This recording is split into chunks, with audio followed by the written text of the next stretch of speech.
J'ai eu 2 boulots pour payer les études de droit de ma femme. Elle a réussi le barreau, a changé de nom de famille. Et m'a signifié les papiers du divorce. Alors, je lui ai servi un plat bien plus froid, devant tout le monde. Je m'appelle Jordan, j'ai 35 ans, et je ne sais plus ce que je fais. En ce moment même, je suis assis dans ma voiture sur le parking d'un Walmart. Je ne suis pas entré. Je suis juste là, les mains sur le volant, comme si j'hésitais encore entre foncer dans la nuit ou aller acheter du dentifrice. Ma mâchoire est crispée. Tout mon corps est tendu comme si je venais de me battre, mais je n'ai pas dit un mot depuis 3 heures. J'ai eu 2 boulots pour payer les études de droit de ma femme, et maintenant, elle est le problème de quelqu'un d'autre. Non, rectificatif. Elle a choisi de devenir l'opportunité de quelqu'un d'autre, car une fois qu'elle a réussi le barreau, changer son nom de famille en Reynolds pas le mien, peu importe et commencer ce nouveau travail brillant dans un cabinet du centre-ville, je suis devenu obsolète. Mais laissez-moi revenir en arrière. Vous devez comprendre qui elle était avant tout ça, et qui j'étais. Émilie, 34 ans, ma femme, ma meilleure amie, ou du moins la personne que je pensais qu'elle serait. Nous nous sommes rencontrés au milieu de la vingtaine. Je travaillais comme réparateur en CVC. Elle était assistante juridique, se tuant à la tâche, au bord du burn-out dans un cabinet de second ordre à Tulsa. Le courant est passé tout de suite.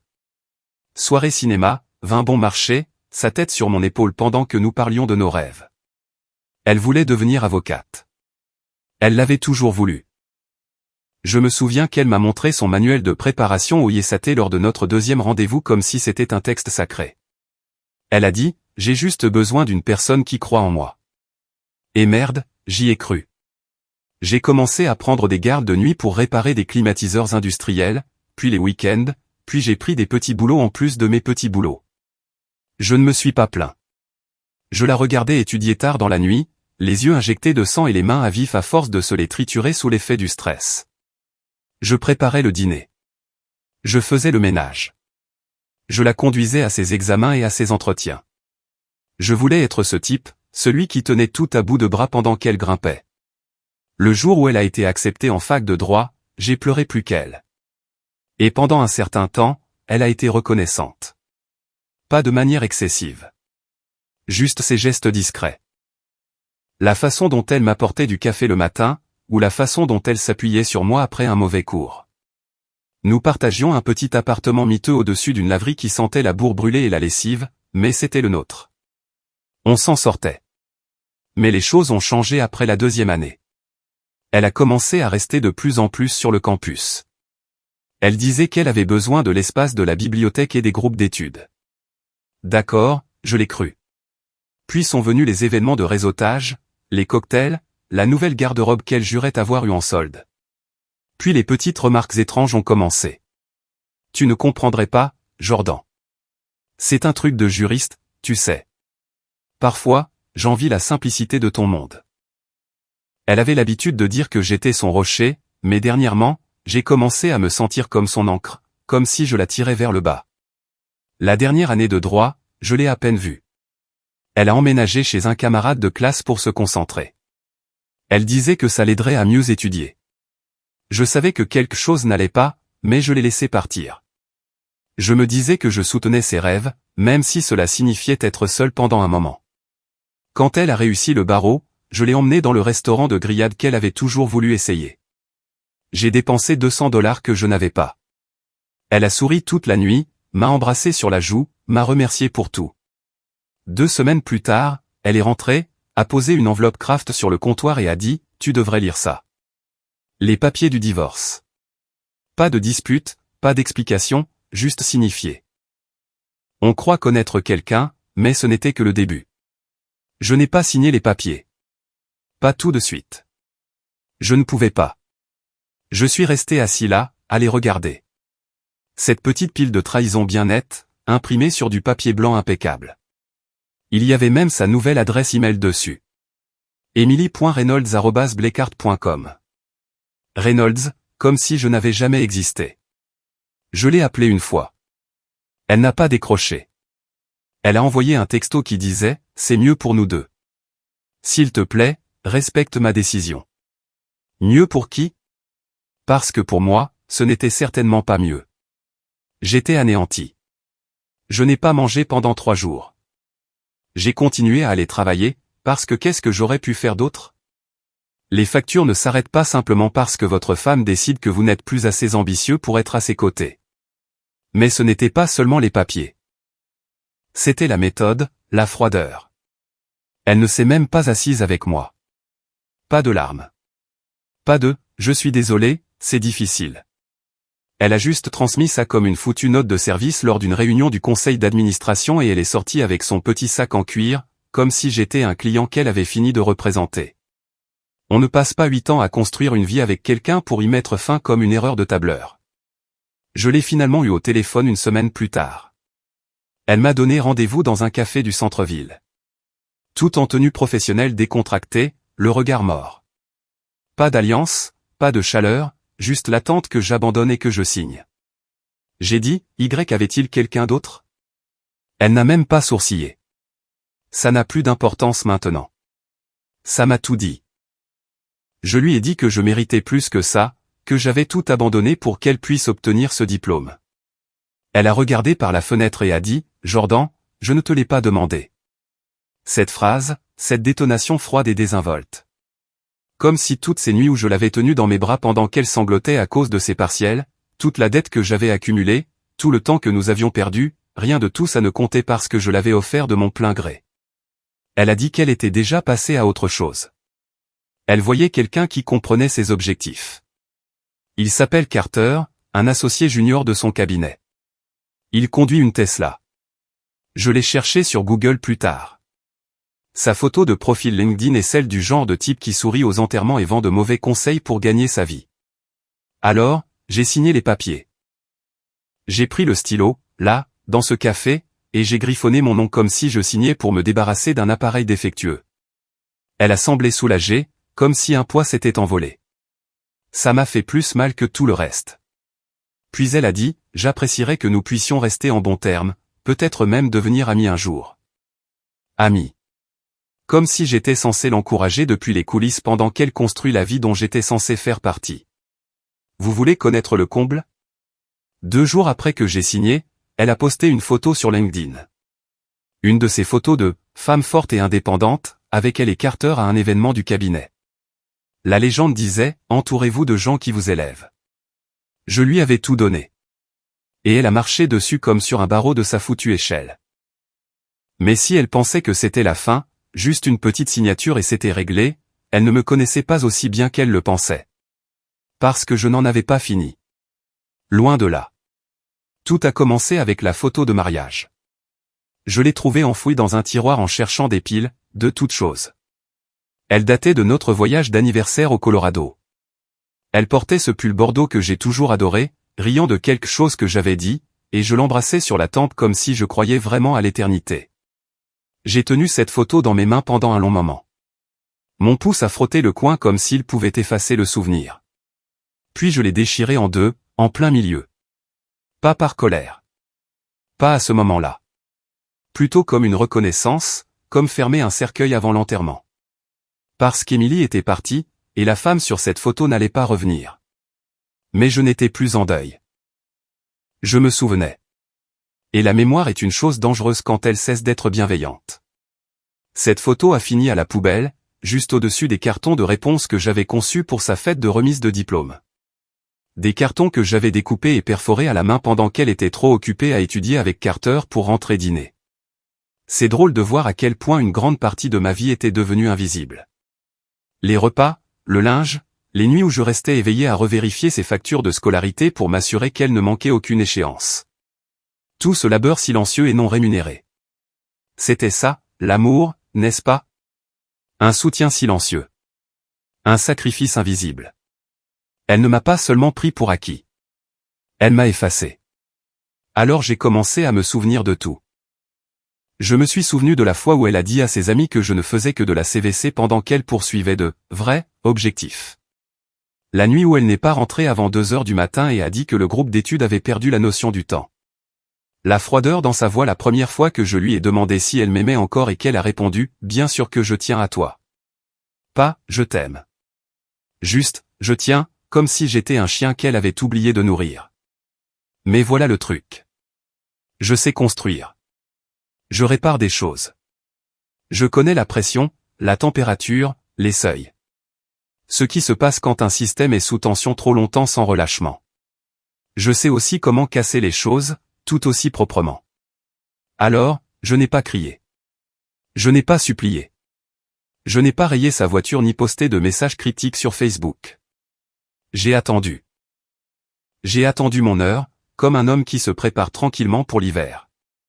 Et puis l'invitation est arrivée.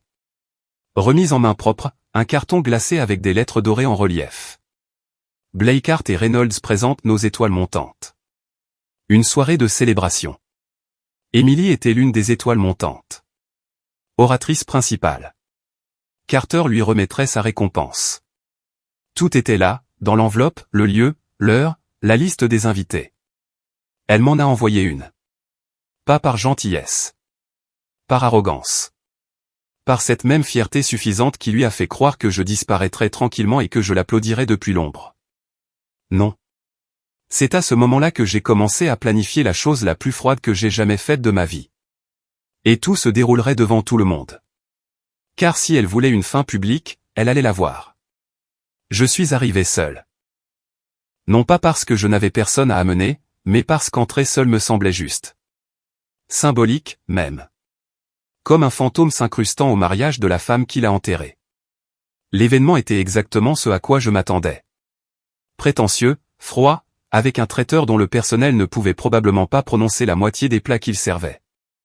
Des serveurs avec des gants, un quatuor à cordes dans un coin, tout le monde riant trop fort à des choses qui n'étaient pas drôles. Le genre de foule qui parle de pleine conscience tout en exploitant ses stagiaires. Je portais mon plus beau costume. Pas cher, juste propre, repassé, avec une cravate noire. Je ne l'avais pas porté depuis notre dernier dîner d'anniversaire. L'ironie ne m'a pas échappé. Elle m'a repéré dès que je suis entré. Son sourire a vacillé, juste un peu. Un de ces minuscules ratés que personne d'autre n'aurait remarqué, à moins de la connaître comme je la connaissais. Elle était en pleine conversation avec un membre du conseil d'administration d'âge mûr, une coupe de champagne à la main, les cheveux relevés de cette manière faussement négligée qu'elle avait toujours répétée devant le miroir. Carter était à côté d'elle, suffisant, impeccable, portant un costume bleu marine qui coûtait probablement plus cher que mon camion. Il ne m'a pas reconnu. Pas encore. J'ai erré, j'ai pris mon temps, j'ai salué quelques personnes, j'ai laissé le vin respirer. Le programme de la soirée indiquait qu'elle devait parler à 19h45. Surmonter l'adversité sur le chemin de la justice. C'était le titre. J'ai failli éclater de rire. J'ai dû avaler une gorgée de vin rouge juste pour garder un visage neutre. Et c'est là que je l'ai vu. Le diaporama. Ils avaient une vidéo qui tournait en boucle sur le projecteur. Un montage des étoiles montantes et de leur parcours vers la grandeur. Photos de bébés, toques de diplômés, clichés posés devant un tribunal. Le segment d'Emily était tout en piano doux et filtre sépia. La voilà, tenant une tasse de café sur le campus, riant avec des camarades de classe, assise devant la bibliothèque de droit. Aucune trace de moi. Aucune trace de la table de cuisine déglinguée sur laquelle nous étudions ensemble. Aucune trace de l'appartement au-dessus de la laverie. Aucune trace de la nuit où j'ai conduit à travers une tempête de neige pour aller la chercher après qu'elle se soit retrouvée coincée dans un bar sans personne pour la ramener. J'étais son passé, et son passé avait été nettoyé. Et puis, il y avait cette photo que je n'avais pas vue depuis des années. Notre vieille photo de mariage, recadrée, juste elle, mon bras encore visible, la main sur sa taille, mon visage découpé. Comme si j'avais été effacé de sa vie, pixel par pixel. C'est là que j'ai su que je n'étais pas fou. Elle ne faisait pas que passer à autre chose. Elle réécrivait l'histoire. Ils ont appelé son nom. Applaudissements, sourires. Elle est montée sur scène, tout en grâce et en assurance, et a pris le micro comme si elle était à sa place. Elle a commencé à parler de lutte, de sacrifice, de croissance, tous les points habituels. Elle a dit, il y a eu des moments où je ne pensais pas y arriver. Je me sentais petite, invisible. Mais j'ai appris à m'entourer de gens qui voyaient ma valeur. Et c'est là que je me suis mis en mouvement. J'ai marché vers l'avant, dépassant la foule, en direction de l'estrade. Pas vite, juste d'un pas régulier, calme. Quelques têtes se sont tournées, quelques chuchotements. Émilie a levé les yeux et sa voix s'est brisée en pleine phrase. J'ai sorti quelque chose de la poche de mon manteau. Pas une arme, rien d'illégal. Juste un dossier. Et puis j'ai parlé dans le micro, face à la foule, alors que tous les yeux se tournaient vers moi. Désolé de vous interrompre.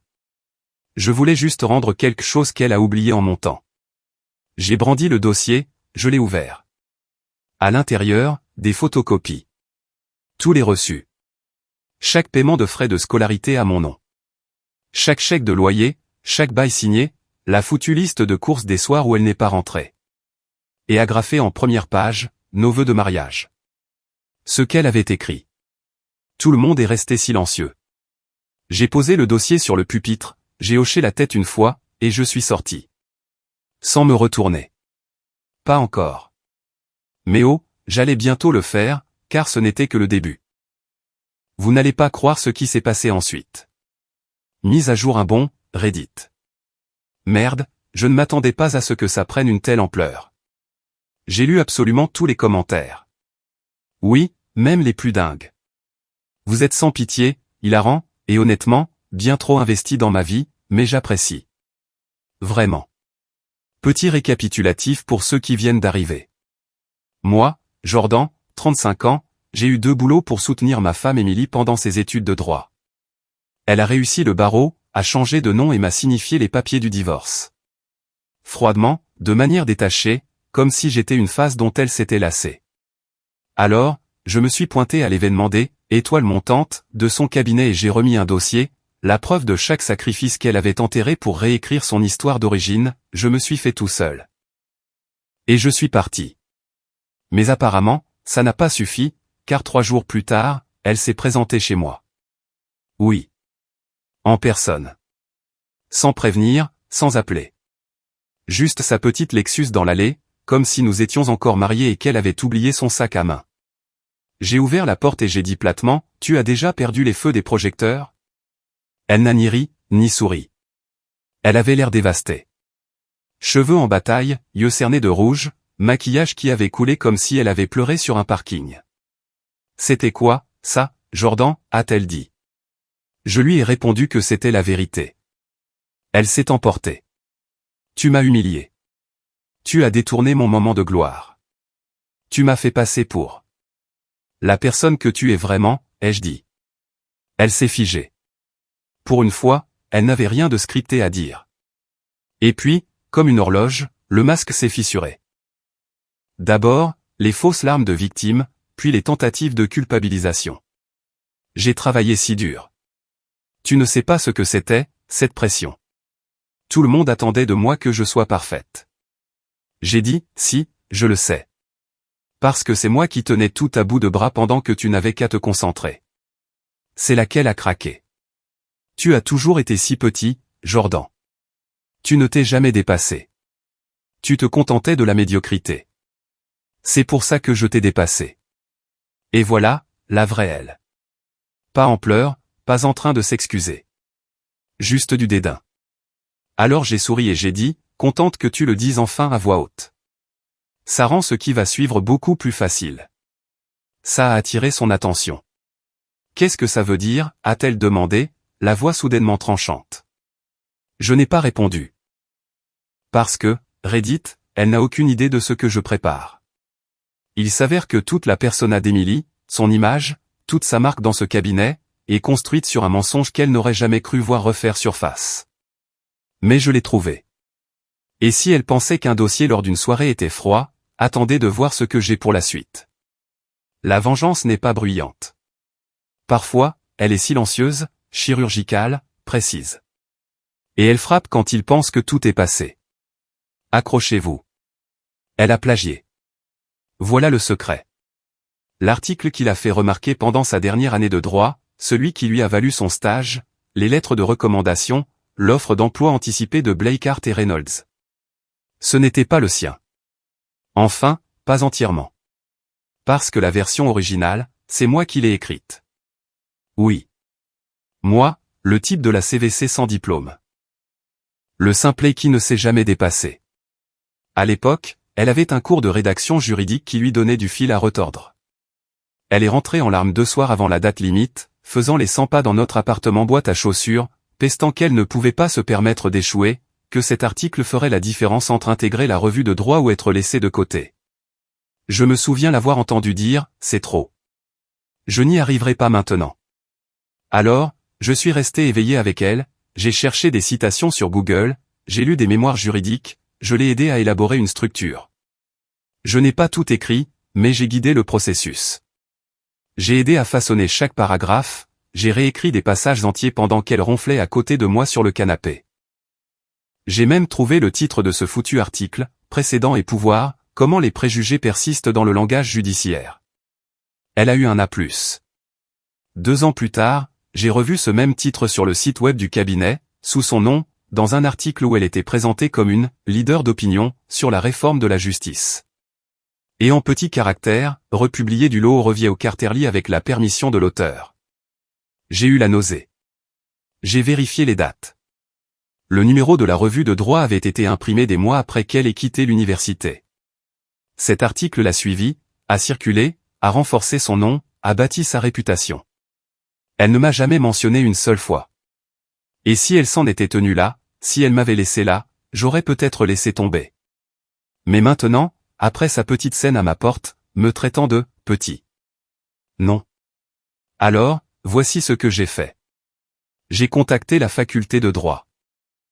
Je me suis fait passer pour un chercheur, disant que je menais un projet sur les travaux rédigés par les étudiants et que je voulais confirmer la date de soumission originale de son article.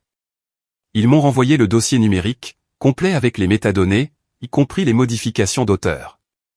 Devinez quel nom était associé à la moitié des révisions. Le mien.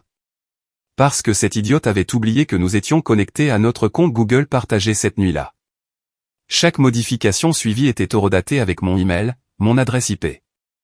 Ensuite, j'ai contacté le lot au Revier au Carterly. Je leur ai dit que je pensais qu'une soumission avait été créditée de manière incorrecte. J'ai joint les dossiers de l'université, les données IP et 3 versions du brouillon, dont l'une avait encore mon nom complet dans l'entête du titre. Erreur de débutant, EM. Elle a oublié de nettoyer l'historique du document. Je n'ai pas menacé. Je n'ai pas crié. J'ai simplement documenté. Et puis j'ai mis en copie l'associé directeur de Blakehart et Reynolds. C'est le genre de choses que les cabinets d'avocats ne prennent pas à la légère. Plagiat, fausse déclaration, fraude académique. Ce n'est pas juste une mauvaise image. C'est un suicide professionnel. 3 jours plus tard, j'ai reçu une réponse de la revue. Ils ont lancé une enquête interne. Pas encore de menace légale. Mais l'associé, il a répondu aussi. Juste 6 mots. Merci d'avoir porté cela à notre attention. Maintenant, j'attends. Parce que ce qui vient ensuite, ce n'est pas seulement à moi de le donner. C'est à elle de le perdre. Elle est suspendue. Pas officiellement, pas encore. Mais j'ai des yeux à l'intérieur maintenant. Quelqu'un du cabinet, quelqu'un qui se souvenait de mon visage lors de l'événement, m'a contacté en message privé. On l'appellera Drew. Un associé junior. Il a dit qu'il avait travaillé avec Emily sur quelques affaires pro bono et qu'il avait toujours eu un sentiment étrange à son sujet. Quand mon email a atterri dans la boîte de réception de l'associé, apparemment tout le cabinet est devenu silencieux pendant une journée. Téléphone débranché, réunion à huis clos. Puis Emily a cessé de venir. Drew a dit que les RH l'ont convoqué pour un « examen de conformité », ce qui, en langage d'entreprise, signifie « on va décider si tu mérites d'être viré ». Elle n'a pas été au tribunal. Elle n'a pas enregistré d'heures facturables. Son nom a disparu de 2 panels à venir où elle devait prendre la parole. Ils essaient de gérer ça discrètement, mais les fissures apparaissent. Car vendredi soir, j'ai reçu un texto d'un numéro masqué. Juste une ligne, tu penses que ça te rend meilleur que moi. Pas besoin de nom. Pas besoin de numéro. Je savais que c'était elle. Le même ton, le même venin, la même incapacité à assumer la moindre once de responsabilité. Alors, j'ai envoyé une photo en réponse.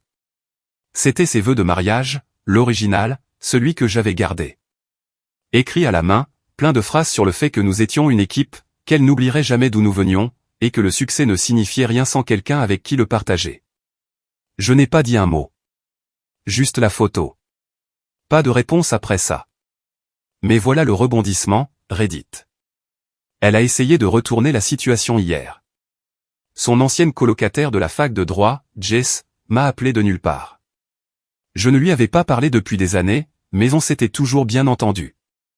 Jess a dit, « Hey, je ne sais pas ce qui se passe, mais Emily a posté quelque chose de bizarre. » J'ai vérifié, et c'était là. Une story Instagram vague, fond noir et texte blanc. Parfois, les gens qui vous élèvent sont ceux qui meurent d'envie de vous voir tomber. La trahison ne vient jamais des ennemis. Suivi d'une photo de son ancienne carte d'étudiante. Légende, personne ne m'a rien donné sur un plateau. Sauf moi, et M. Je t'ai tout donné sur un plateau, et maintenant je le reprends. Mais le vrai coup de théâtre, c'est que la vengeance ne consistait pas seulement à la faire tomber. C'était de lui rappeler qu'il avait rattrapé quand personne d'autre ne le ferait. L'homme qu'elle a effacé de sa vie est le même qui vient de se réinsérer dans les notes de bas de page, dans les chaînes de mai, dans les dossiers d'examen juridique. Indélébile et irréversible.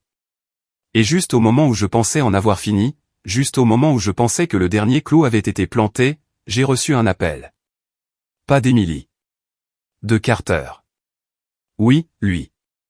Mais ça, Reddit, ça va nécessiter une mise à jour à part entière. Parce que ce qu'il a dit a tout changé. Mise à jour de OK, Reddit.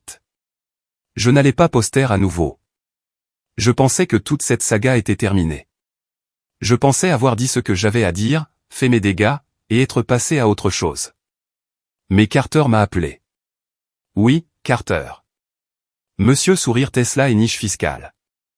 L'associé junior pour qui elle m'a quitté. Celui qui m'avait regardé comme si j'étais de la gomme sur son mocassin Gucci la seule fois où nous nous étions croisés. Il a laissé un message vocal.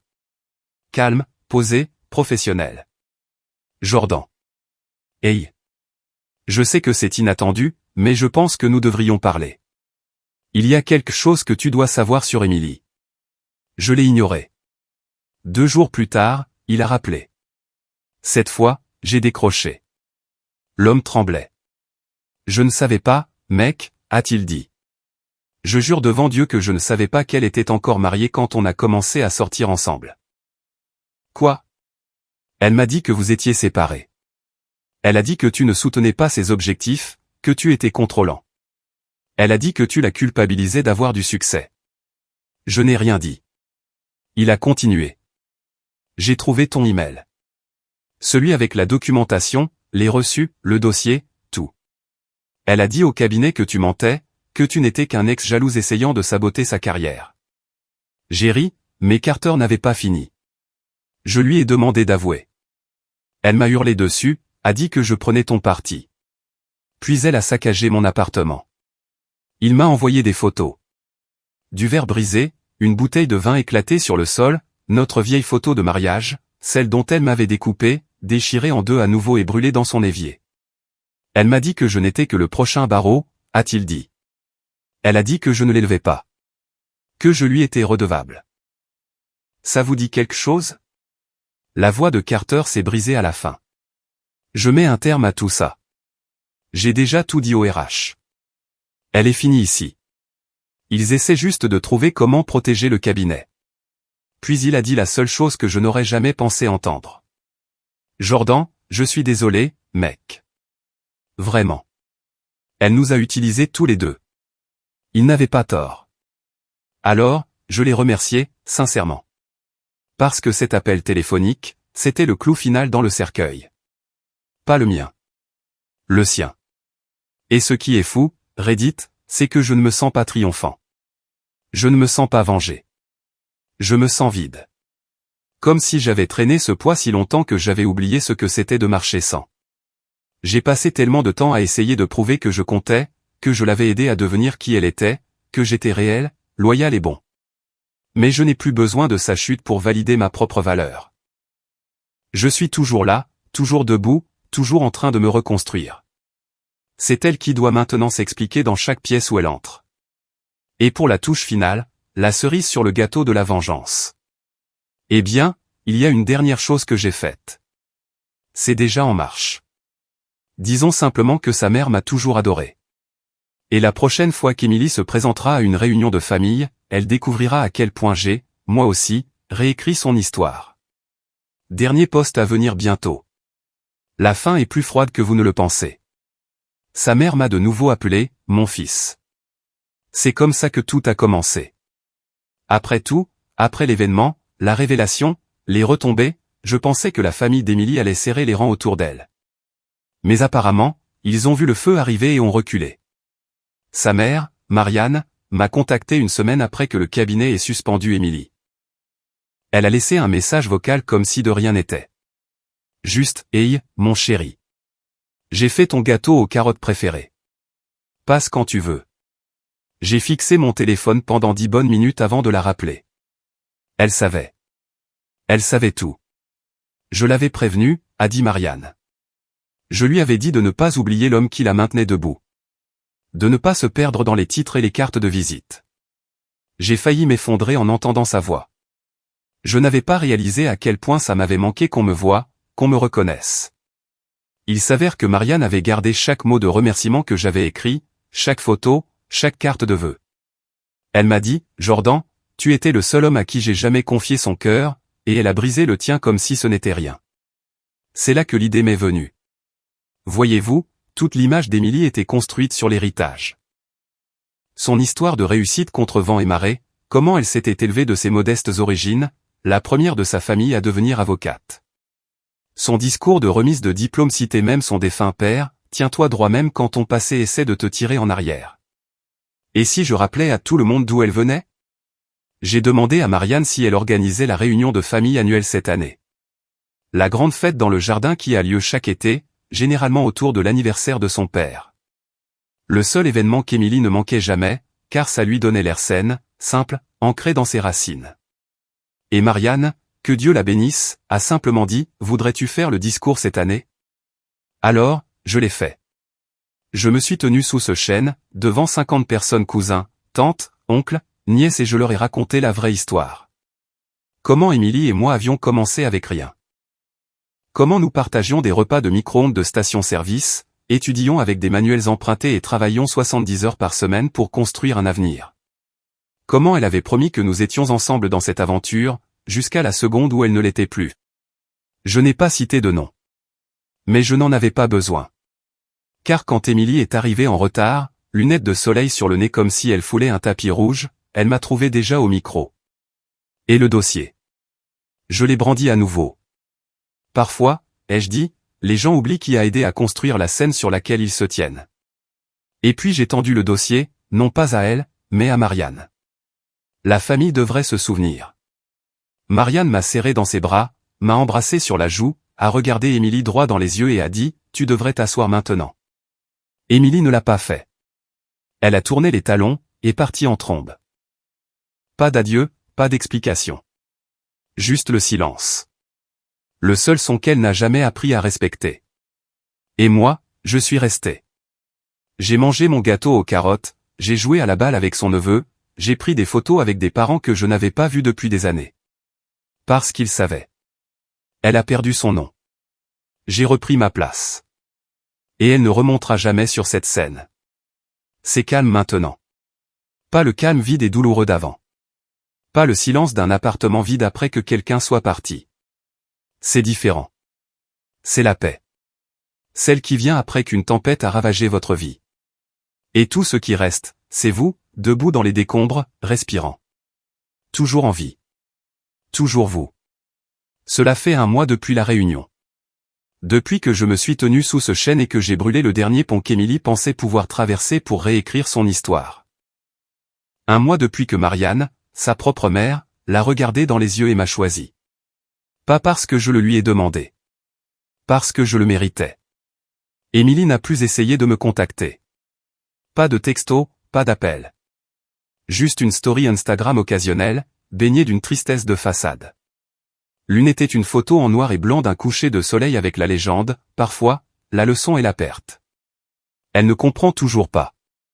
Il ne s'agissait pas d'une rupture. Il ne s'agissait même pas de vengeance. Il s'agissait de reconnaissance. J'ai passé 8 ans à construire une vie avec quelqu'un qui me traitait comme un échafaudage. Quelque chose pour la soutenir jusqu'à ce que la vraie structure soit terminée.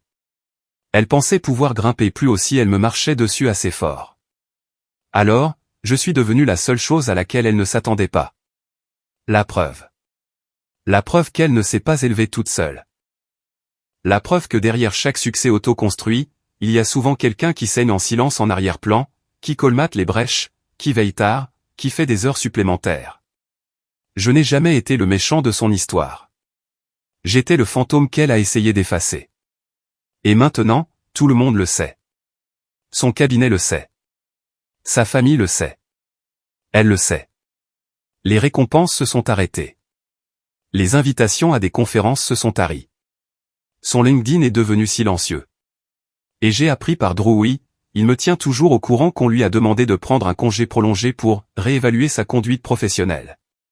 Traduction, elle est radioactive. Quant à moi, j'ai eu une promotion. Mon patron a tout appris après que Marianne ait posté une photo de la réunion avec la légende, fier de l'homme que tu es. Tu n'as jamais eu besoin d'une scène pour te tenir droit. La photo est devenue un peu virale. Quelqu'un d'une école professionnelle l'a vue, m'a demandé de venir parler à sa classe de la résilience et du travail qualifié. Alors la semaine dernière, je me suis tenu dans une salle pleine de jeunes de 20 ans qui apprennent la CVC, la plomberie et la soudure. Du vrai travail. Un travail qui n'est pas toujours applaudi. Et je leur ai dit ceci, ne laissez personne vous faire honte de construire des choses avec vos mains. Le monde a besoin de nous. Et parfois, ceux qui vous regardent de haut se tiennent sur des planchers que vous avez posés.